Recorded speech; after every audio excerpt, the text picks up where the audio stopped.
Well, thank you everybody for coming. My name is Sawyer Sparks. I want to thank Alex for inviting me and letting me be a part of today. Again, my name is Sawyer. I created a business called Soy-Yer Dough.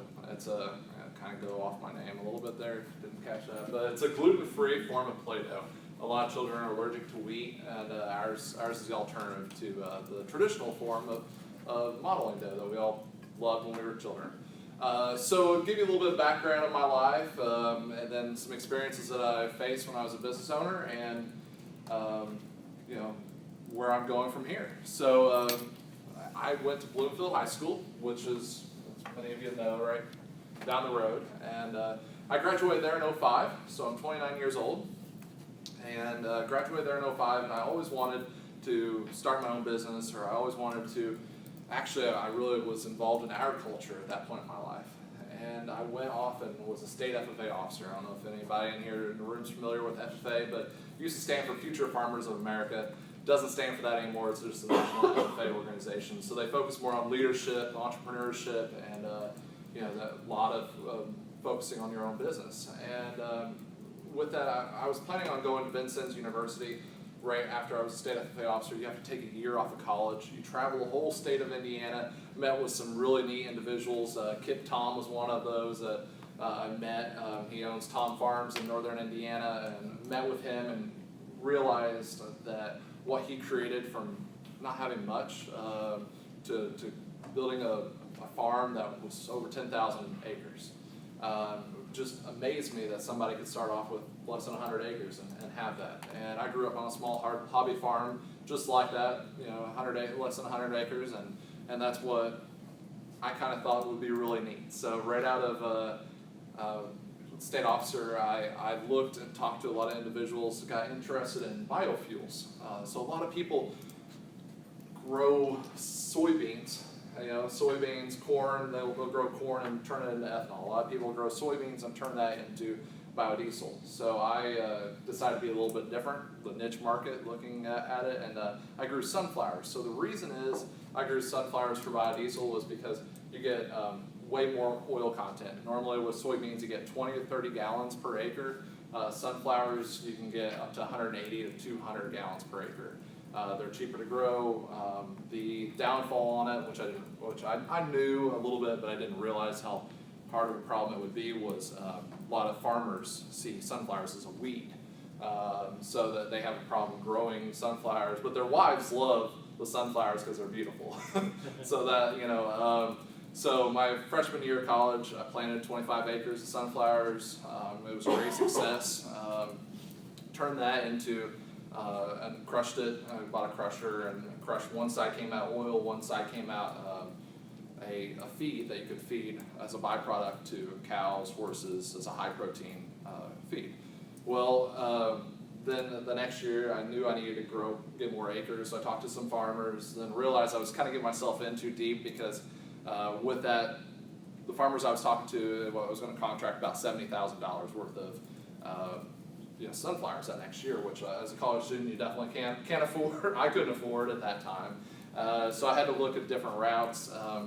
My girlfriend at the time, which ended up being my wife down the road, and she said you go off to a lot of competitions, you do a lot of experiments at Purdue University, and so what she was talking about was in college I went to a lot of entrepreneurship boot camps. So you go and you speak, and you are you pitch your product.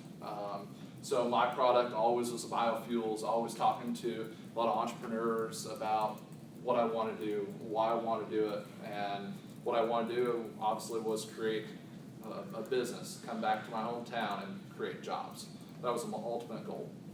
So talking to them, got some really good advice, and Sammy said she wanted to go see what this was all about. We went down to Indianapolis, and there was 500 people at this event, and each one to go you had to have a business. And when I was a few months before that, one of my professors in class mentioned she had celiac disease, and I felt like that dumb kid in class. I raised my hand in a college class, 70-something people in a classroom, and I'm the one to raise my hand that says, "What's celiac?" And I didn't know. And found out that she couldn't have wheat products or gluten products, and I realized that that was an issue. And actually, one thing she mentioned was she couldn't drink beer. And being a college student, I was like, well, most everybody would like a beer, you know. And so I talked to her. It really intrigued me. Everybody else just left the classroom, and I walked up and talked to her. That conversation ended up being an hour, 2 hour long conversation of finding out all the different products that had wheat in it, which then led to Google and doing a lot of searching and finding and researching more.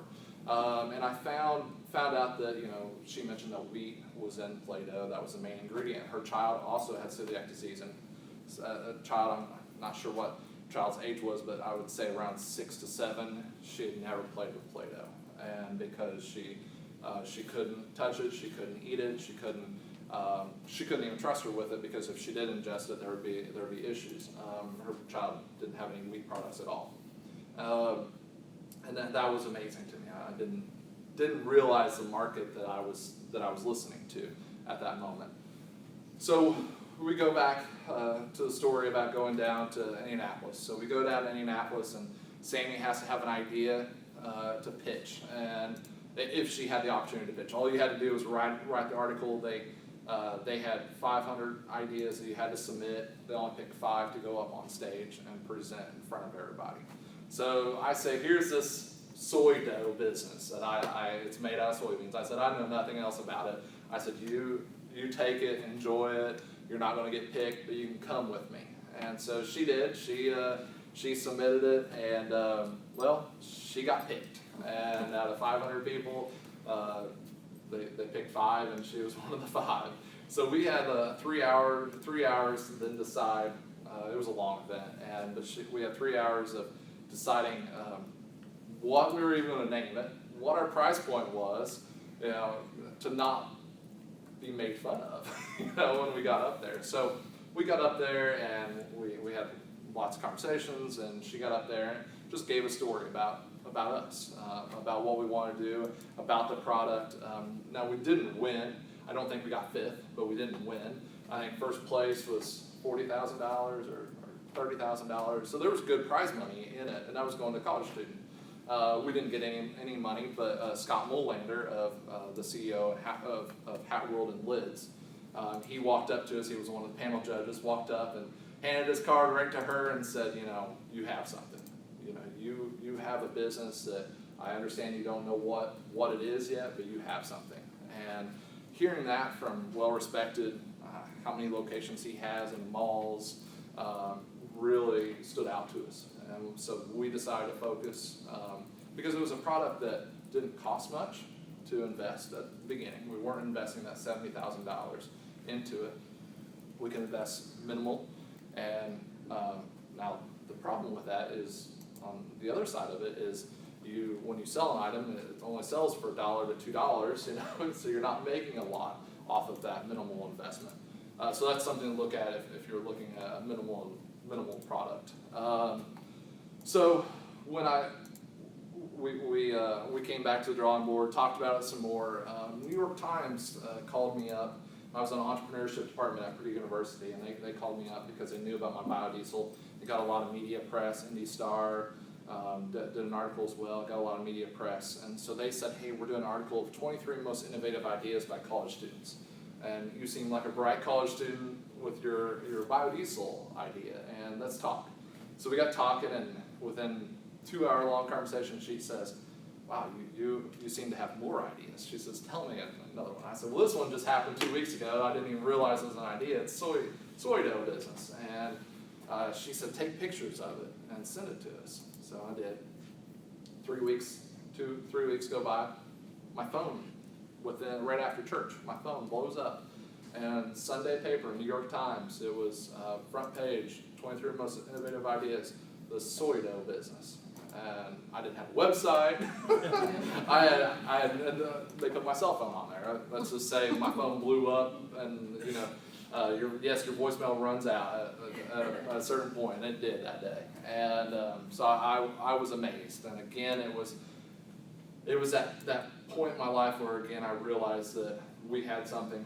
We needed to look into it and start focusing 100% on that product, and put my biodiesel business on the back burner for a while until we can see what this new baby will do, and so that's what we did. And then from there, I was asked. There was a new show that was going to be coming out, and we had only sold to a few schools. Our first order was right after that. That article, the National Geographic called me. National Geographic says, "Hey, Terracotta Warriors are coming." This is back in 2009. The Terracotta Warriors were coming over here to the States, and they needed gift bags for a lot of the donors that gave to get the Terracotta Warriors to come over to the United States. All the donors, they're having a reception for all of them. So their kids, all the donors had a lot of kids. They needed something to do and play with. So all the gift bags for the kids had Sawyer Dough in it. And but we did private label. So that was our first private label gig. It had Terracotta Warriors, that really neat little containers that said National Geographic. I thought that was so neat, and we sent it out to DC, and then they had a reception, and I think it was 200, 250, and that was our largest order. I thought how neat it was. And then we'd sold to a lot of schools. I thought schools was going to be my big target market. That was what I was really pushing for when we first started our business. Was schools was where it was going to be. Schools are the ones that need it, and they could buy it for the classrooms. Little did I know that schools didn't necessarily have the funding, for that you could just reach out to them, and they have the funding to purchase. So then the lady that runs the entrepreneurship department at Purdue University let me know about the show that was going to be on TV, and I should go to Chicago and go to this casting call. And I was like, well, I don't watch much reality TV, but there was a couple shows I used to watch that I liked. I'm like, okay, sure. So I thought this was like American Idol, which I didn't really watch American Idol, but I thought, I'd seen the videos where people stood outside for miles, or and I go and my parents went with me, and we all expected this was going to be this huge line. We get there an hour ahead of time, and we were the only people at this place. And we're looking around like, what? We're in the wrong hotel. And then at the end of the day, there ended up being that line. But it was a new show. It was something really interesting that I never experienced. And I go into a room kind of like this with a camera in front of me, and smaller room than this, and two people, and they're like, pitch your product. And I like speaking in front of larger groups, and so it was a little awkward for me. And then they said, no, you're a great idea. I like it. Eat the product. So I had to eat the product, and which it doesn't taste good. It's not meant for eating, but they just wanted me to eat it to make sure. And it's very salty. And they were like, eat the product. They thought it was the neatest thing. And it's actually the parents is who eats it. It's not necessarily the kids that eat it. So they thought I had something. And they called Mark Burnett, which is the executive producer of Shark Tank, and said, hey, Mark, we got this.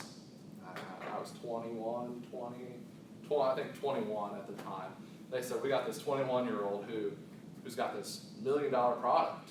You need to meet him. And so little did I know, the camcorder was Mark Burnett on the other end on his computer, and allowed me to move on to the next stage.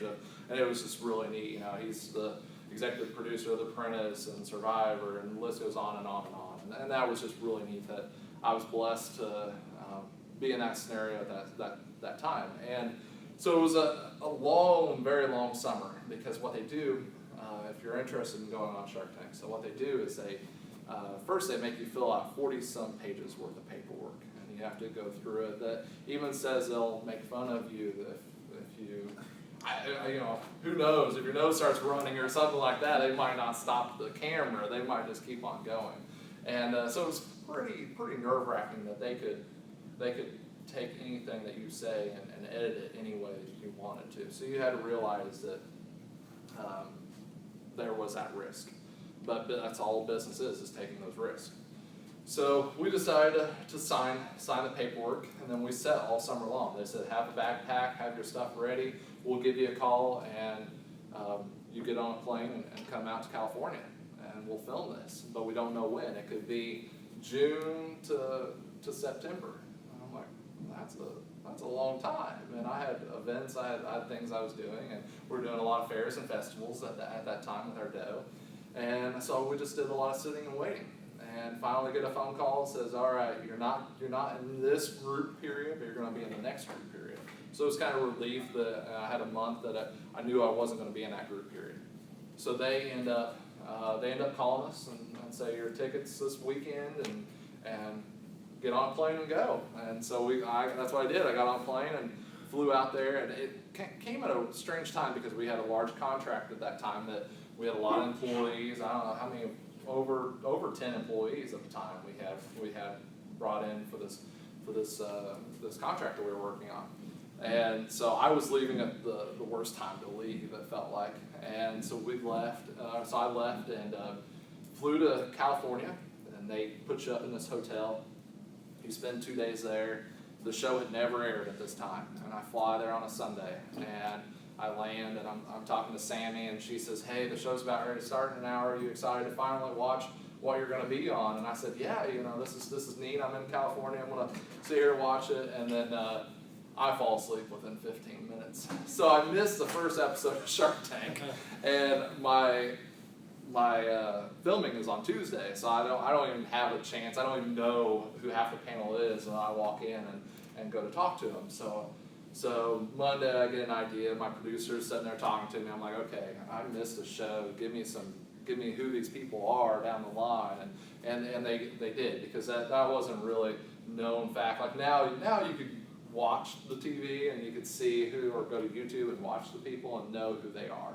Back then I didn't have that opportunity, so I was able to quickly learn who they were through a producer, and then went into the Shark Tank. They put you up in this little trailer, like a star. They're called star trailers. I was a star for a day, it felt like, and in Hollywood, and had your name right on the trailer. They were nice, a real nice sign that had your name right on there. And then you go, they escort you. It was like always an escort. There's always an escort, because you weren't allowed to talk to anybody else that had already filmed. So they were really strict about that. You met these people that were that had getting ready to film, and then you never saw them again, and they were shipped off to this other hotel, and you're like, oh, you never didn't see them anymore. So I went to the in Hollywood studios, and we went in and filmed. My filming took over 2 hours of my Shark Tank episode. It was over 2 hours of negotiating. We sat there, we negotiated, then we actually ran out of film. And during the film was during money negotiating. And so they had to stop what we were talking, and I could care less about the TV show. I care about getting funding for my business.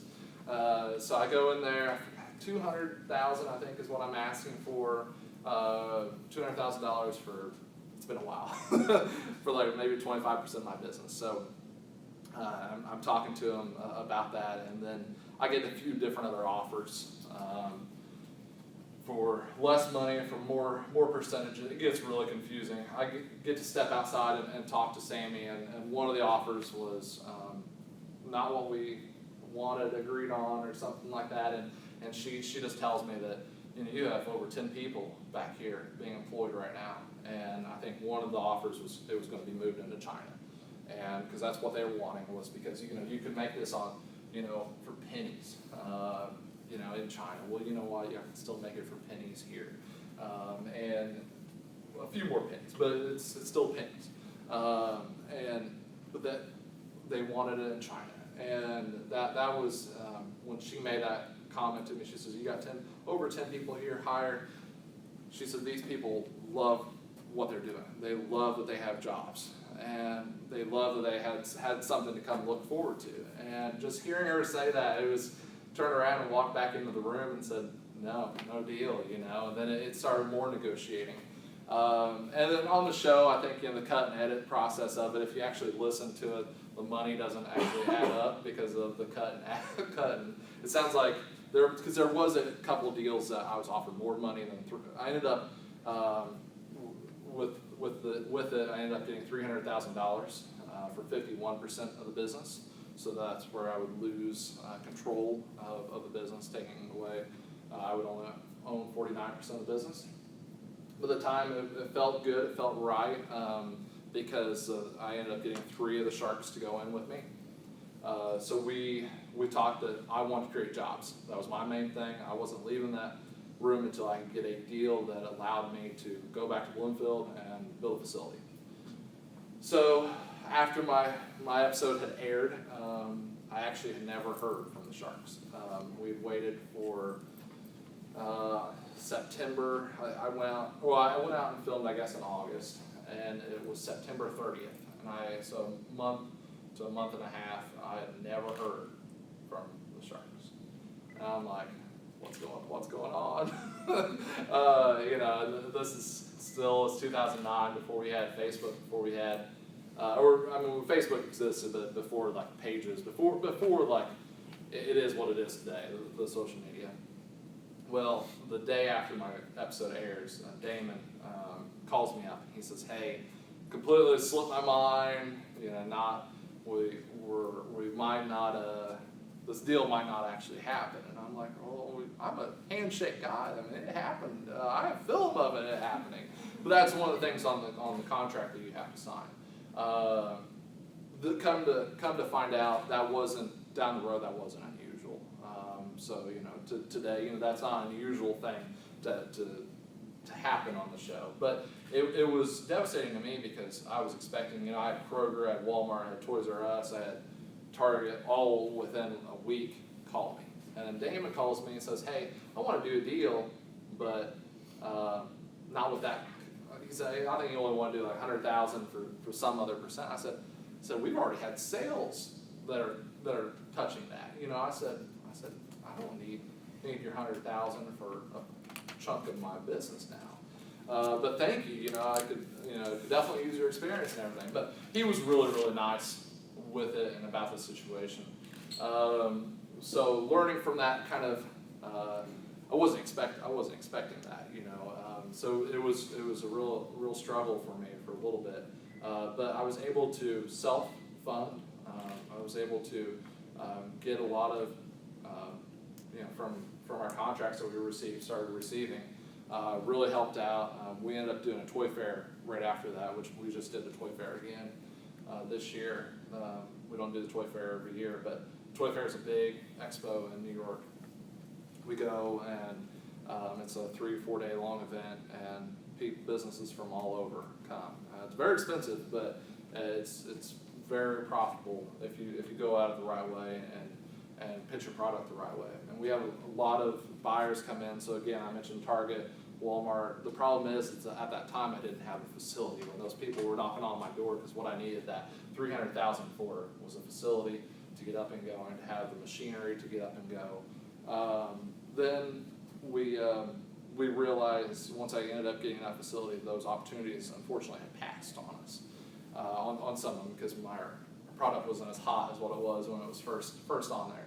We still get reruns, and we are actually when we went to the toy fair, this saved our business, one could say, because we didn't know what our product was. We didn't know how to market or brand ourselves. And so what we ended up doing was we had 3 businesses come up to us and say, "We love your product, but we actually do private label. We actually own a business that already has a dough or something like, but we want your dough." And the first one, we were like, "What?" We're like, you can buy our dough. It has our label on it." And they're like, "Well, we want it with our name on it." And we were like, "Well, we did it for National Geographic, but never thought about doing it for another dough company." And at that toy fair, that's where we found out what our other niche was, is that we were small enough that we could do even 100 containers. We can do private label. So at the time, 80-90% of our business for the last 4 or 5 years has been private label. So our doughs still our brand itself, our doughs all over the world, but 80-90% of even more of that is a different brand. We do it for a company that's a vacation Bible school even. We do it for a company that is a catalog company that sends it to schools. We've done it for lots of different soybean boards. We've done it for a whole bunch of different other product companies. FedEx has even reached out to us. just recently we've done it for Indiana University. We did it for Radius, Indiana, just here recently this last month, or this last couple months. So that's something today. Our brand has grown more. So I would say it's more of a 50-50. I would say more our brand and product. We haven't lost those contracts. Most of those are actually contracts that we continue. We just did the Toy Fair. We're hoping in the next few months we're going to nail down. Some of those, actually one of the contracts from the Toy Fair took 4 years of negotiating, of finally working on it to actually, it was just this year, in December, we actually got the contract from 4 years ago when we first went. So don't give up, I would say. Then one was Walmart. Walmart worked with us. A lot of people have bad things to say about Walmart. I have nothing but good things to say about Walmart. Walmart has a program where they're trying to bring people that are U.S. manufacturers into their stores. They have 4,000 stores nationwide, and they're trying to bring U.S. products in there. So they invited me down to Bentonville. We drove down the first time, long drive, won't do that again. But I bring my product. I wish I could have brought one of those boxes. I brought my product, and they said, your product's awesome. Your price is right. Hearing that from Walmart, wow, your price is right, wow. Because I heard they were going to say, your price is wrong, we want half that. They said, no, your price is great. Your packaging is terrible. And I'm like, oh, well, no one. Well, we went to Target headquarters, we went to Dollar General headquarters, we've talked to Menards. I mean, you could go through the list of the ones that were like, love your product, but they wouldn't say, if they placed an order, they didn't place an order. If they didn't place an order, they wouldn't even say what they didn't care about our product. Walmart straight out and said, we don't like your packaging. And I'm like, okay, well, tell me, how can I fix it? And they did. They told us exactly how to fix it. And this actually, the packaging that you see here today, with the 4-pack, 6-pack, the first time we did this, it was actually Walmart brand packaging, not their great value. It's actually called Spark, Create, Imagine program. So it's their value brand for their toys. I wouldn't say it's actually a value brand because it's actually, most of them are wooden toys. They're actually really neat. I've never seen them in sections here, but the section that I would say in the East and West Coast are actually really nice products. So they designed these, or helped us design these with their branding and everything.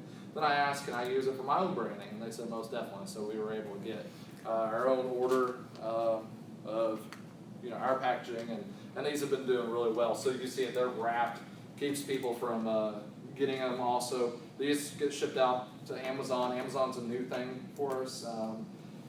Amazon's tough because if you're starting a business and you're wanting to be in stores, if you're wanting to be in, our goal this Toy Fair was to be in 300 new stores. We had one person that came up to us that had 400 stores that was ready to place an order. And but the struggle is they all want to sell on Amazon or they don't want you to be on Amazon. So you either have those two stores that are like, are you on Amazon? Yeah, we're on Amazon, and they walk away from you. Or you'll have those that if you said no, they would walk away from you because all they want to do is sell on Amazon. So we started selling on Amazon, and that's where the hardest part of being a manufacturer is you have to be on Amazon. And we struggled for a really long time because we wanted our stores, we wanted our private label brands to have that market that they don't.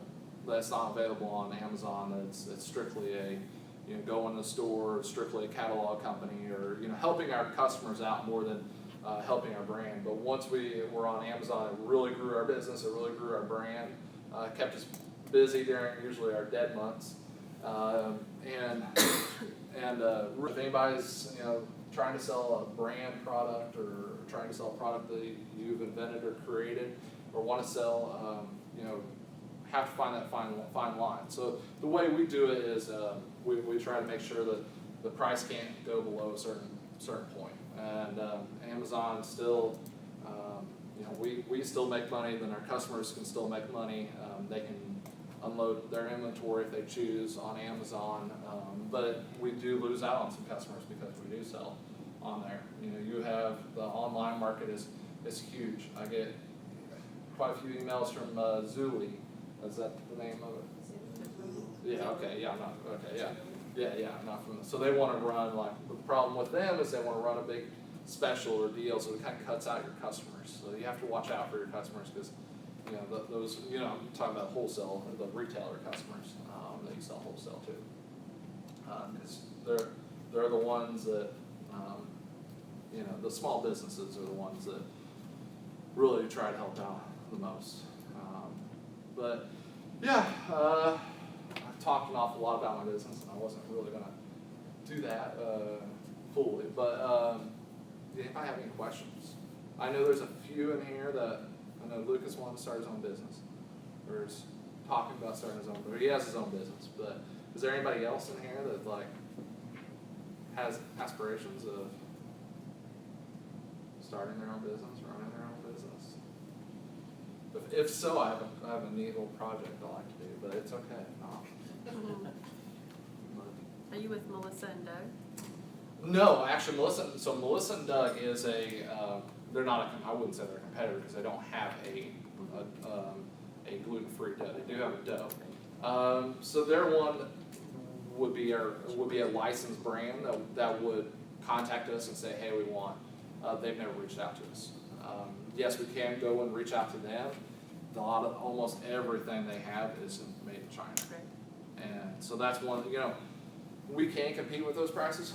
We've beat we've beat their prices on some of their old contracts. We took away one of our largest contract we have right now used to be by, I would assume, Play-Doh brand.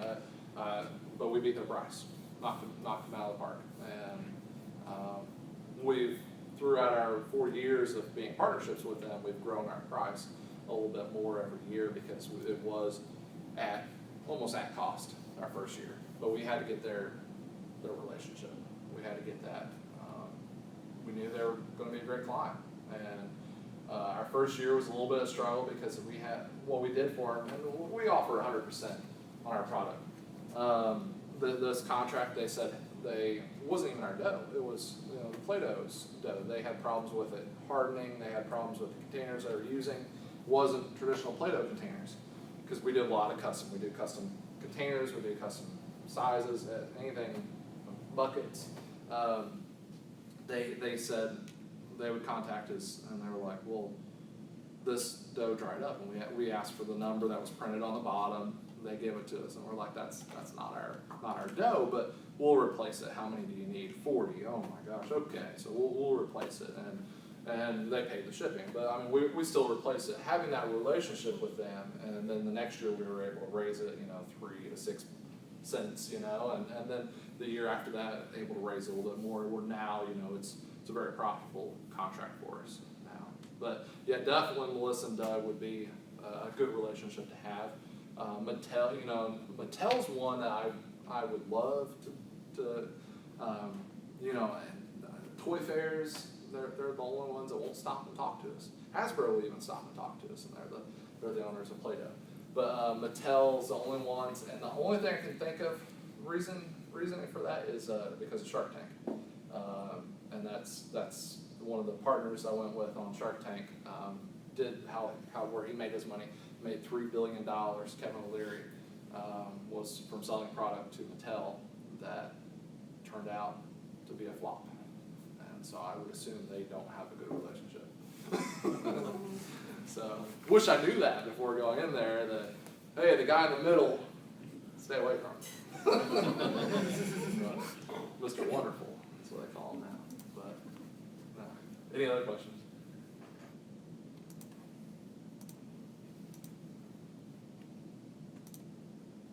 Okay, for the sake, I still got a few minutes, right?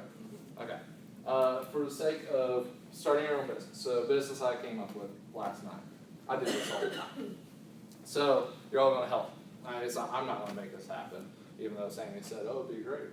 But we're just going to brainstorm some because this is what I like to do with a business. So any business that I've came up in my mind, and I've helped people come up with ideas on how to grow their business or come up with businesses and how to make them successful. So this kind of goes along with Lucas's product here, and it made me laugh when he showed it to me. But postcards. Postcards used to be a thing. Some of you might still use postcards, but it used to be a lot bigger than what it is now. Where you go to the Grand Canyon and you buy a postcard and you send it to somebody. So everybody uses their iPhone now. You see it here, Instagram, Twitter, Facebook. They just post them on there. Now, one product that was, speaking of Shark Tank, was on Shark Tank was a product that you can take a picture of your pictures and then of your trip, and you can have it printed out in a book. You upload it on this app, and they send you the book of all your printed out photos. Really neat. Sold to Shutterfly, or is that? Yeah, sold for like $1 billion, like $2 billion or something. Well, here's the next $1 billion idea. No. So postcards. You take a picture, you put it on this app. I don't know what the app's called yet. We can come up with that. You put it on this app, and you write what you want on the back of it, like you would on a postcard. You can either write it with your hand, you can either write it with text. You can then, for, I don't know, we'll come up $4. We'll say $4. $4, you could have that sent to anywhere in the United States as a postcard of your picture that you took of the Grand Canyon with you and your family. Good idea? Yeah. Well, yeah. Okay. Why wouldn't it work though? What would be your struggles? What would be that's instantly the first thing is like, good idea? Yeah, maybe. But what would make it not work? What would make it not, anybody? I can send it cheaper. You could send it cheaper. I can go buy a postcard for 25 cents and put a stamp on it for 40 and send it. That's true. But this could be your own photo. That's just my first. No, that's true. So, yeah. Lucas, you got an idea? No, not yet. Yeah. How about getting people to download that app? That'd be a struggle. Getting that known out there as a struggle. So then that's where you'd have to, thinking about it, how are you going to be able to do that? So that's the marketing. We're sitting there talking about Facebook being a good marketing tool. I personally, Facebook's tough as a marketing tool. Used to, when Facebook pages started, and it was a great tool. It was a great way to reach out to your customers, your buyers. Now how Facebook works is forces you to kind of pay for ads to get those likes. Alex is shaking her head like, yeah, I know what you're talking about. It's a struggle for businesses, and it shouldn't be, because you like the page. You should be able to see those. But to be honest, if half the pages you guys like, you might, now you're thinking about it, you might not realize that you don't see their posts show up. And unless you're going there and liking them, or even asking for them to show up on your page, they don't. So Facebook forces you to kind of put that in ads. And one trick, we were talking about one trick, is to get your friends, if you get ready to post something, if you have a page and you get ready to post something, have your friends all like it instantly, because it'll draw attraction. It'll say, Alex liked this photo, and you're friends with Alex. It'll show up there, and instantly be able to, you'll see that.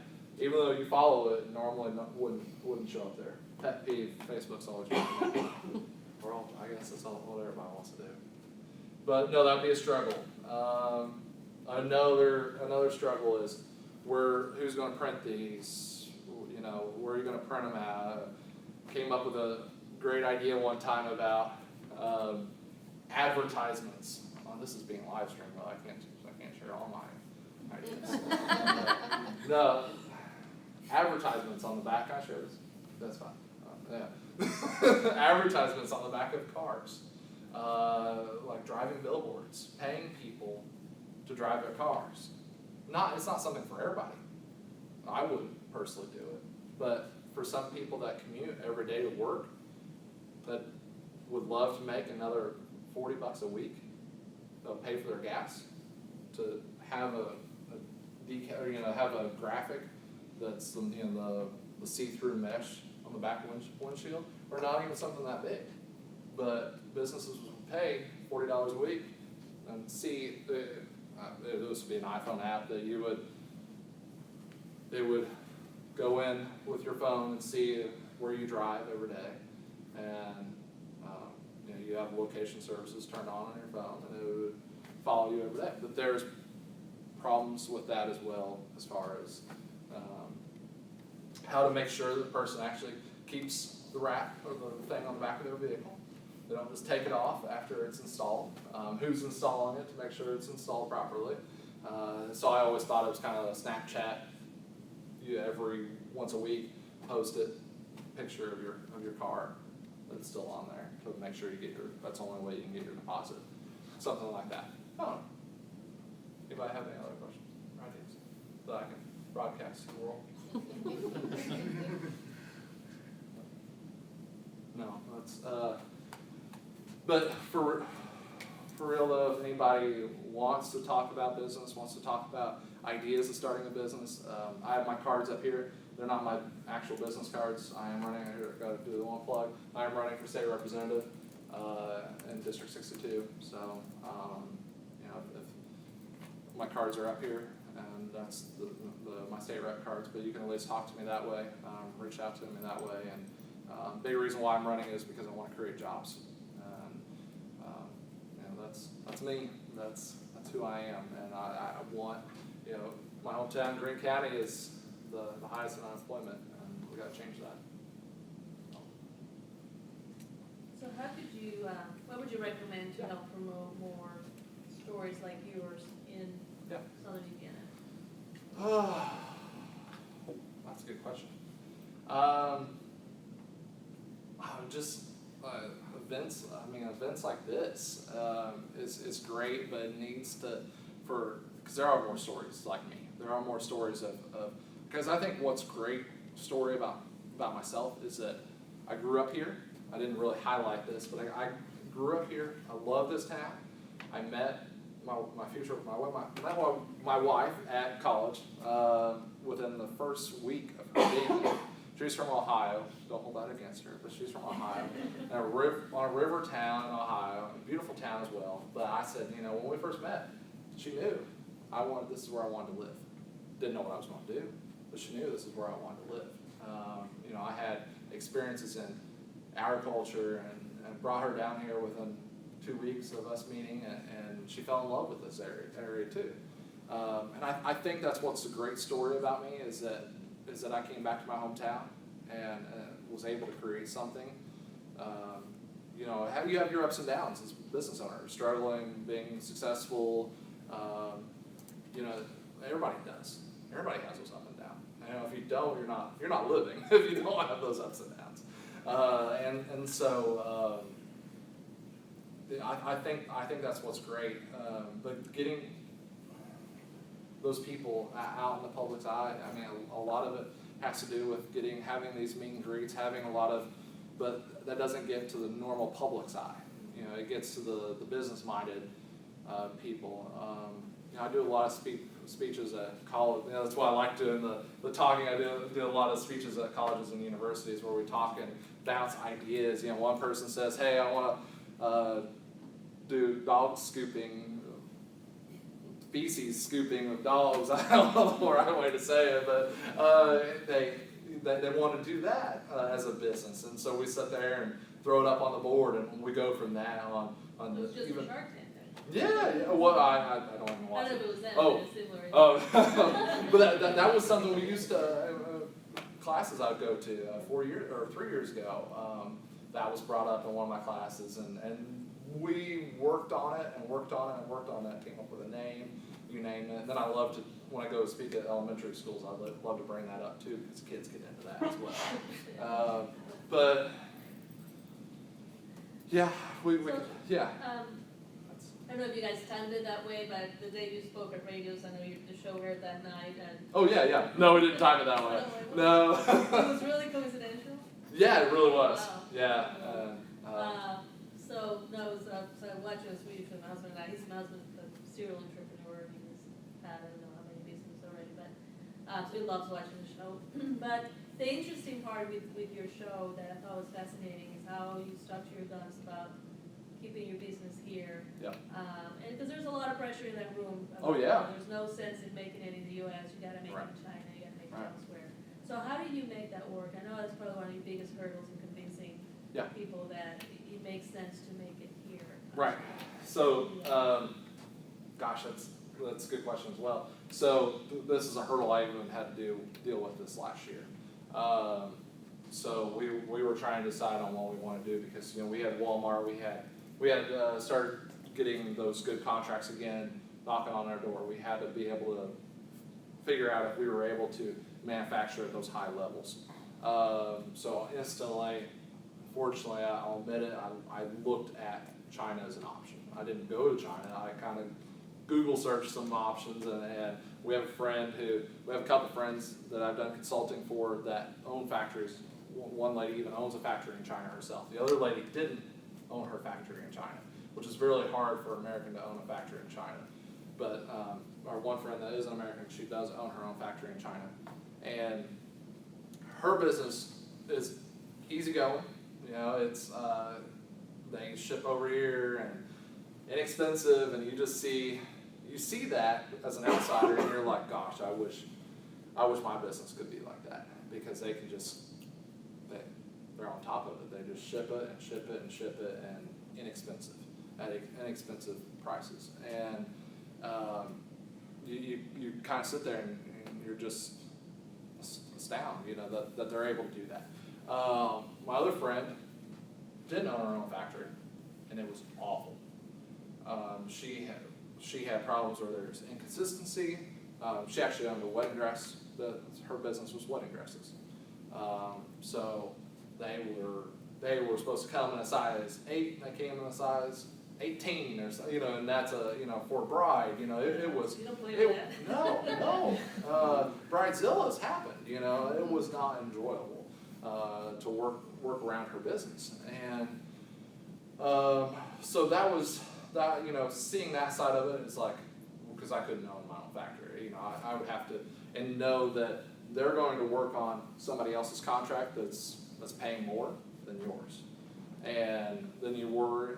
If you went that route, who's to say that my clients aren't going to go with them as well? They could easily find out this manufacturer in China that has my recipe now, that's going to share it with other factories, because that's what they'll do. And so, let's just say it was a 3 or 4 day depression that I looked at that as an option. And it didn't last very long, no. But I wanted to look and see what the options were, and to be honest, they weren't that. I really didn't price it out, but looking at what other doughs were, they weren't much cheaper. Once you add up the shipping, once you add up everything, it wasn't going to be any better, So there was a couple people that reached out to me. There's including us. There's probably 3 manufacturers in the U.S. that are capable of making this product, in mass. But from my understanding, one has closed, and the other one doesn't do dough, but he does putty products. So we went, toured his facility, way nice, huge facility, and I cried walking through this facility. I sat there and didn't I? I sat there and cried. All the employees knew this guy's name, and he had 200 and some employees. Every person knew this guy's name. He does a lot of products for 3M, and I was astounded. I was like, I want to be this. I want to be just like this, this business owner. And that's really realized that I got to keep working at it, and I can get there instead of just handing my business over and letting somebody else. And then another part of it is that no one loves it like what you do. And so no one will love and put the effort into it as what you do. That's one of the hardest parts about finding employees is besides a lot of people want a job, but they don't want to work. That's tough. The other aspect is that no one will care about your product as much as you do. And I'm really picky, but make sure the machines, Sammy just rolled her eyes, because make sure the machines are completely clean between colors and everything of that sort, to make sure that there's no flecks of different dough colors in there. It wouldn't hurt, but to me it looks bad if there's orange and the green or something like that. You would see a little fleck in there. So I'm picky about that. And I know if it went to another manufacturer that they wouldn't care. They're going to get it done as fast as possible. That means I'm not going to sit there and clean the machine. And where we need to grow, where we need to focus on it is a new piece of machinery. A cooking mechanism that's larger than what we currently have, which we're looking at, and unfortunately, that will probably come. All of our machines currently are all American made. This one will actually probably come from China. So that is tough for me, but it was only affordable. You're looking at $200,000 for a piece of machinery made here in the United States, minimum, and that's still not even really what I wanted, really what I needed. But one of our machines came out of Chicago, or two of our machines came out of Chicago. We went to the factory of the one. That was really neat place, except for the guy had bloody hands. From working on machines all day long, he takes my dough and shoves it in the machine to make sure the machine works with it. And it was yellow dough, and let's just say it came out about orange. And he's like, "Well, here's your dough back," and I'm like, "No, I don't want it." But then I thought I could buy one right then and there, and they laughed at me and said, "No, I had to go through somebody else." So we went from Chicago, drove straight from Chicago to Daytona, Florida the next day, bought one, and drove straight back and delivered the contract 15 minutes late in Kentucky. That was a long week. So, yeah, things of being a business owner, I guess. But we could have got that contract done without that machine. So.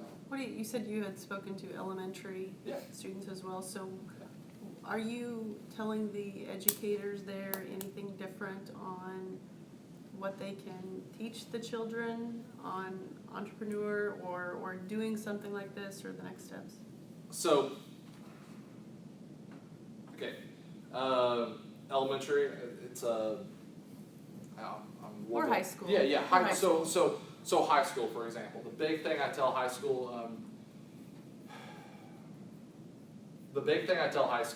and also some college students, is things to watch for when you go off to college. For example, one is make sure what you're doing as far as research, things of that sort, that you're doing on your own time and not on university's time. Like, if you're on scholarship at a university or college, there's some times where there's situations where, depending on the university or college, there might be a felt of ownership. There might be, and to be honest, that was brought in question with me there at my university. There was no issue whatsoever, but that's how I learned certain things. One being if you're under scholarship, another one being if you live in a dorm at a university. So be very careful if you live in a dorm at a university that depending on the university, that they could own ownership because you created it on campus. You created it while living on campus, and that was something that happened with Facebook even. And then another situation is if you're using computers that are on school's campus. And I'd say that's the biggest. If you're using their Photoshop, if you're using their software that they're paying for, and you have to be careful there. So those are the big things I'm always really, because you don't know that. No one ever tells you that when you go, I didn't know. Luckily, I wasn't on scholarship or lived in a dorm or any of that. I had the software on my computer, so luckily there was no issues with me there. But those are always things. I always tell high school students, college students, you're sitting around and wanting to start a business. You're sitting next to your best friend or your friend or something like that. Don't start a business with them. Don't start a business with your best friend. Don't do it. We'll pan out well. It's also struggle to start a business with family.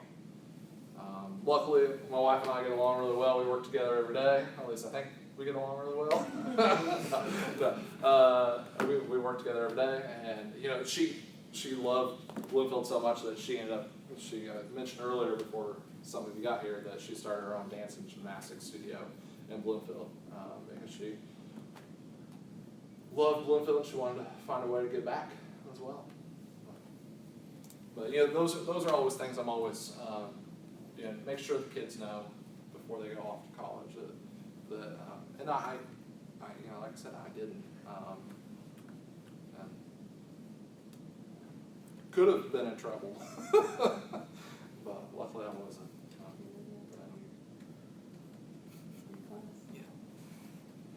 Yeah, don't turn to your best friend and say, "Hey, we need to be business partners here." They won't turn out the way you want it to, unfortunately.